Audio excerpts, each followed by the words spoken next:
to season 3 of the Sacred Souls podcast. I am your host, Mariel Heather, and this is my first time adding video to my podcast. Normally it's just been on audio for the past 2 seasons and the past, I would say, 5 years or so. And so I did take a break, but now I am back and on video. So I'm so excited to be able to connect with you guys on this additional layer of connection. And so to start, I just want to say where I am right now. I am on a nomadic journey. Just a few days ago, 3 or 4 days ago to be exact, I put my stuff in storage, I ended my lease, and I decided to go on a nomadic journey with my dog. She is right here. I've done this once before, about 1.5 years ago, but this time it's for different reasons, and I'm a different version of myself, and I'm way more planned with this one, so I'm really, really, really excited about that. And I'm also so excited to be taking you guys with me, because now that I am adding video, you can see where I am, and I want to make more videos, just kind of vlogging what I'm doing in each place. And so right now, to start my journey, I'm in the St. George, Zion area in Utah. Specifically, I'm in a town called Washington, but I've been here a bunch of times before, and I just love it so much. The energy here is just it's so unique and so different than all the places I've ever been. But I just love how expansive it is, because when you're driving around and you're out in nature, you could just see for so far in the distance. And I love that for someone who is an Aquarius moon and rising. If you are an Aquarius in any placement, it's good for us to live in environments that feel very expansive. So that is one of the reasons why I love places where you could see everything. If you were living in a place that felt very closed in, maybe it was mountainous or in canyons, and you just could not see an extended view, and you do have any Aquarius placements, that could feel very stifling for you. So just a side note, if you have any Aquarius placements, places that are Montana, Utah, just places that are very vast, those would be amazing places for you. I've had so many different personal transformations this year that I just want to touch on. And I mean, we're always going through transformation, right? But the ones that I've been through lately have been huge, and they're definitely worth talking about. So the first one I want to discuss is the fact that I have officially survived and overcome the deadliest form of breast cancer. This was a 5-year journey, and this past November 2024, I officially completed it, and I am officially cancer-free. In 2019, I was diagnosed with triple-negative breast cancer, which is the deadliest form, and I declined chemo and radiation, which is what they said that you have to do. I did do a double mastectomy, though, so we removed the tumor, but other than that, my intuition was just telling me to not do that path. So I listened to my intuition over everything else, against all odds. The doctors thought I was crazy, friends and family thought I was crazy, and I know it was a huge risk. Obviously, it was life or death, but I felt so strongly about this and about listening to what my body wanted instead of listening to external circumstances and information and people just trying to, be in my ear about it. So I listened, and I ended up surviving. So my intuition turned out to be right, and I just want this to empower other people, that if you're going through something, whether it's cancer or not, if someone is recommending a certain path, but it just really does not resonate with you in your body and it feels wrong, no matter what, please follow whatever, your body is telling you to do. Whether that is doing chemo, then do that. But if it's something else, and, it doesn't even have to be health related, just anything in your life, that's one of the biggest missions that I have. And, one of the things that I love helping people with, that I'm so passionate about, is empowering you to listen to yourself over other people, and to just know that you have the inner guidance and the inner wisdom that can tell you all of the answers if you just take the time to actually connect with it and to listen to it. So another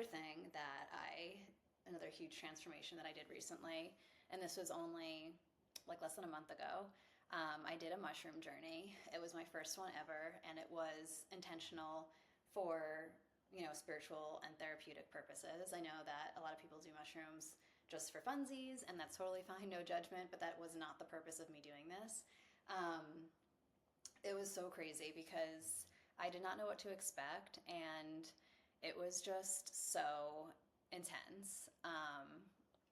I'm glad I didn't know what to expect because, to be honest, if I knew what I was getting myself into, I probably would have declined. But I'm so glad that I did it because even though it was very difficult and hard to do during the process, afterwards, the benefits, they're just so amazing and so life changing. Like, I can't even share all of the things that it's helped me with because there's just so many. But I would say that and I'll probably do a completely separate episode about this because I want to touch on on a few things. So the interesting thing about mushrooms is that it knows exactly what to do and where to go to find healing. It is a medicine and it's an intelligent being. And I worked with a facilitator when I did this journey. It was just me and her and my dog. There wasn't other people involved. And basically, how she does it is you have a few sessions with her on Zoom because she lived in Northern California. I was in Southern California. So you work with her for a few times beforehand to really get clear on what your intention is and, just to hash that all out so that you know what you're getting yourself into and that you make sure that you get everything out of it that you want to. And so for me, I wanted to work on why I'm not trusting of people, but also mostly in relationships. And the other part was why I don't feel safe in the world. And this isn't like physically safe. It's just more that I, for some reason, had this underlying nagging feeling that like something bad was always going to happen. Like if I started a new venture or just like met someone new or just whatever it is, I always felt like the other shoe was going to drop. And partly it was because I've been through like a lot of traumatic and shitty things in my life, but I'm overall like such a positive person. And so the fact that that was like gnawing at me in the back of my mind, I'm like, I don't like this and it doesn't even make logical sense. So what I found out from doing the journey is that I was a C-section baby, which I already knew, but apparently because of that, that caused me so much trauma. And again, I'm just making a long story short because I'll do a separate episode about it. But basically, because that was the way that I started my life and that was the way that I entered the world and that it was so traumatic to me, that kind of set me off on a path of not feeling safe and not trusting and all of these different things that I wanted to heal. And so in the journey, it helped me rewire everything. And it was so crazy to just like watch the mushrooms actually visually rewire and reprogram. And they would tell me all the different limiting beliefs that I had and what the new beliefs are going to be. And the biggest thing, I'll just end with this, the biggest thing that so first of all, I feel a lot better and I feel a lot more trusting in life in general. But the biggest thing that I saw and the most immediate thing was that I am such an overthinker. I'm a Virgo sun with 4 planets in Virgo. So I overthink, I overanalyze all of life all the time. And I didn't even think that was a problem. Like, honestly, I didn't mind it at all. Like, I was just like, this is the way I am. Like, here we go. We're just going to overanalyze everything until we exhaust ourselves. But after the journey, my mind has been so quiet. Like, the overthinking is completely gone. And I was so surprised. And I actually didn't realize how much of a problem the overthinking was until it's now gone. Because now that I see what it's like to not do that, when I look back at how it was, I'm like, that was so exhausting. Like, how did I do that? That took so much energy. That took so much time. Like, what was I thinking?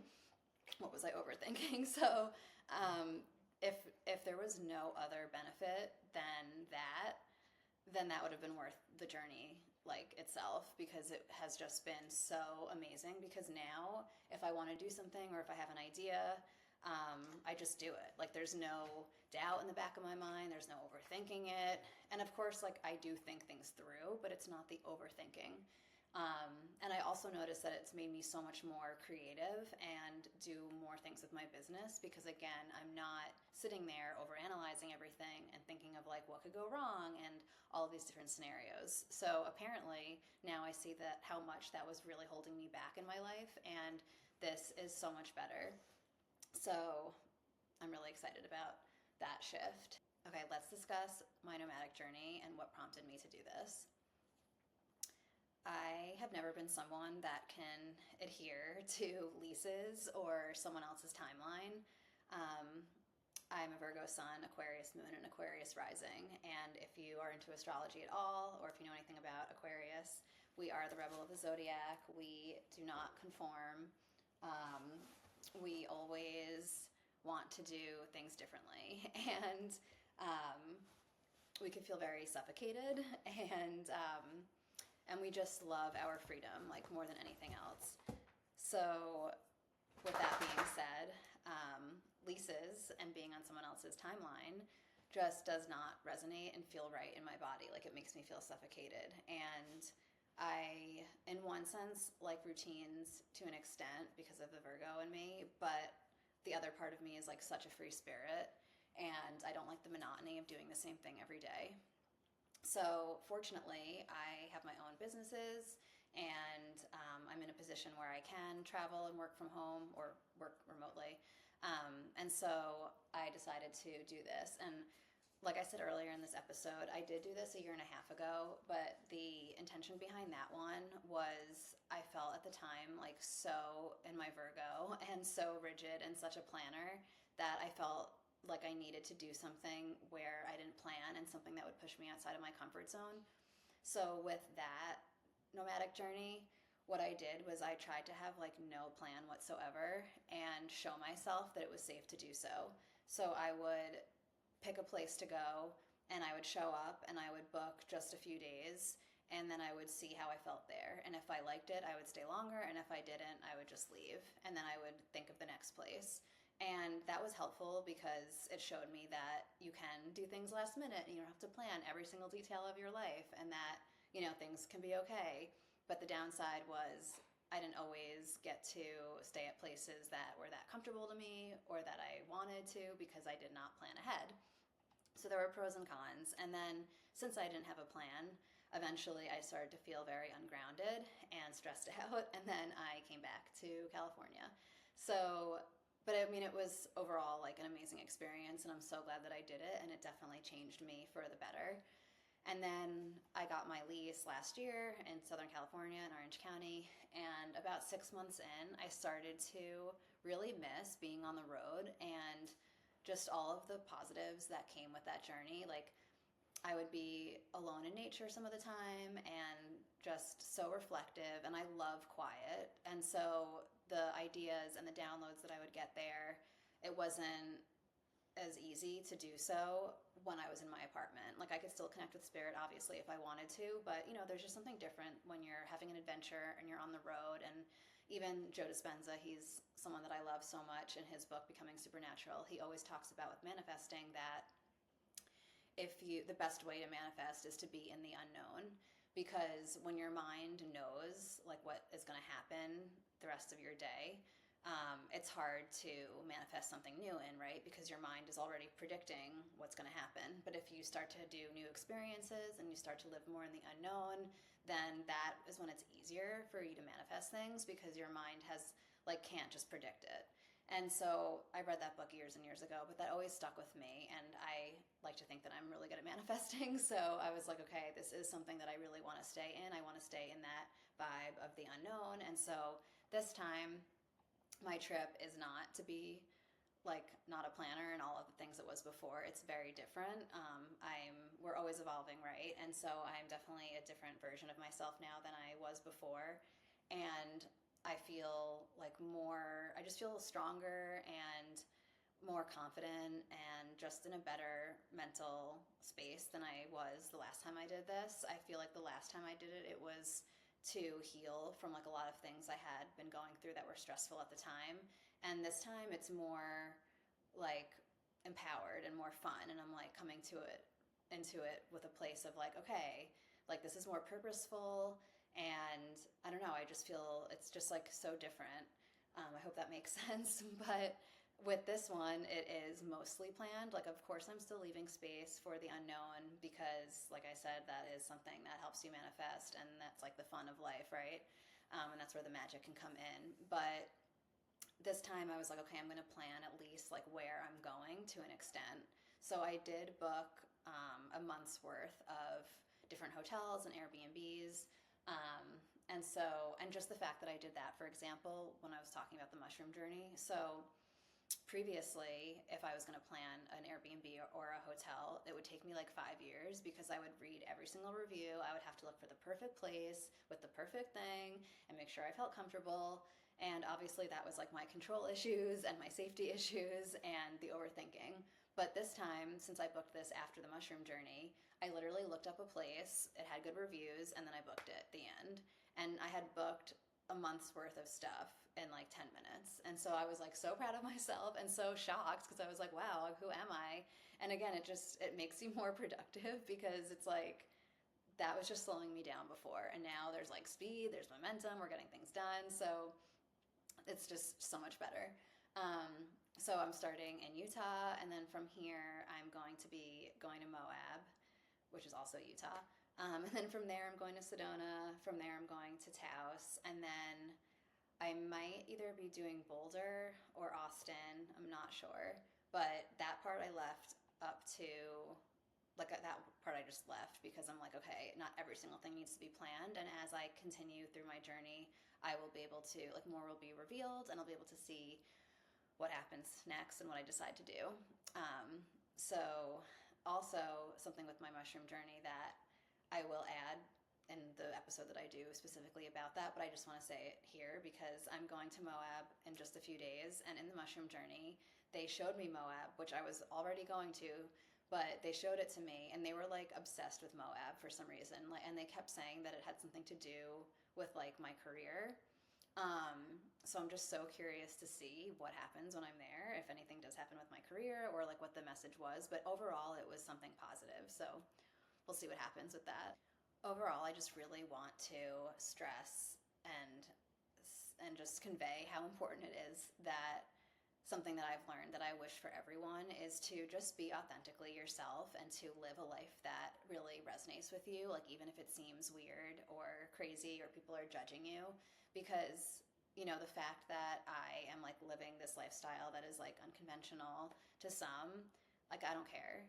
And people can say everything, like I already have done that my whole life. Like even with the cancer thing, people thought I was crazy. I did not care. I go nomadic. People think it's crazy. I don't care. And it's just so much more freeing to just do what you want and to not care about what other people think. And I know sometimes it's easier said than done, but that's just what my hope is for you guys and for the things that I share with you. The main takeaways that I want to always, express are that be authentically yourself and do not listen to what other people say if it goes against like what your intuition is telling you and what your gut is telling you, and to follow your intuition over everything else because you do know the answers, you do know what is good for you, and of course, again, easier said than done sometimes, but if you create a meditation practice, a spiritual practice, you connect with your intuition more and more, you do things where you get quiet. These are the ways that you align yourself with your purpose, and this is how you feel like happy and, aligned. And usually if you are upset or depressed or something doesn't feel right or the relationship doesn't feel right, that is because you are out of alignment with your inner being. Any negative feelings are ultimately you are thinking something different than what your inner being and your intuition is telling you. And that's why it's giving you that signal of like, hey, you're feeling this like dis-ease or bad. It's because like we're thinking something else and you're kind of like going astray. So I just really want to like be the inspiration and to just try and show you guys that you can live a life that you want to live, and it doesn't matter if people don't agree. Do agree with it, don't agree with it, just do your own thing. And when I do listen to my intuition, like so much magic happens. And I mean, look, it like literally saved my life. So with that being said, I'm so excited to be back with my podcast. I'm going to have guests. My next one is going to be on Friday, so I'm so excited to show you guys, introduce you to her and to have that chat. And I will also record, I think I'm going to record another one while I'm here in Washington, Utah. But I'm also going to record at every place I go to. So thank you so much for listening and for following along on my journey, and I will talk to you in the next episode.